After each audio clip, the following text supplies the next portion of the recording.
জয় গুরু। অখণ্ড মণ্ডলেশ্বর শ্রী শ্রী স্বামী স্বরূপানন্দ পরমহংসদেবের অমৃতময় বাণী। নামের সেবায় আত্মনিয়োগের ফল।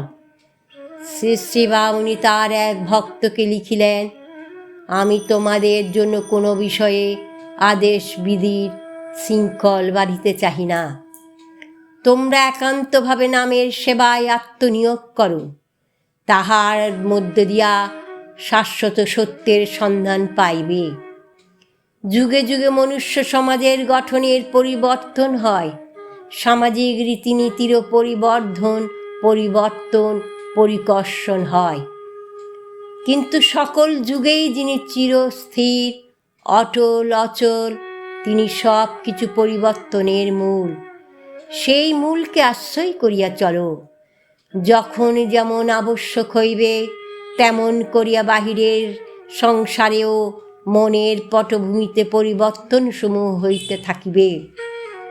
জগতে যে আপ্লব বিপ্লব সত্য সত্যই আবশ্যক, তাহার জন্য তোমার বুদ্ধিশক্তি প্রয়োগের যত প্রয়োজন, তাহা অপেক্ষাও তোমার দেহ মন প্রাণকে একমাত্র নিত্য সত্য ভগবানের কাজে লাগাইয়া রাখিবার প্রযত্নের প্রয়োজন অধিকতর।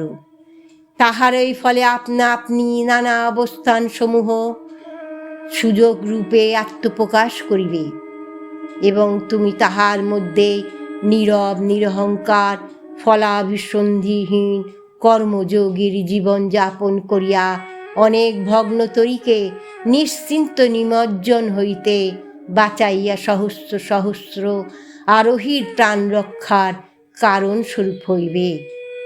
তোমার বিদ্যা বুদ্ধি কৃতিত্ব নহে, তাহার অপার অহেতুক করুণাই তোমার দ্বারা ইহা সিদ্ধ করিবে। তাহাতে একান্তভাবে বিশ্বাসশীল হও, তাহাতে একান্তভাবে আত্মসমর্পণ করো, তাহাকে সর্বস্ব বলিয়া জানিয়া নিশ্চিন্ত ও নির্ভর হও। সকল উদ্বেগ তাহারই চরণে সঁপিয়া নিজেকে করো পাশমুক্ত শিব, পাশবদ্ধ জীব হইয়া আর থাকিও না। ওম শান্তি।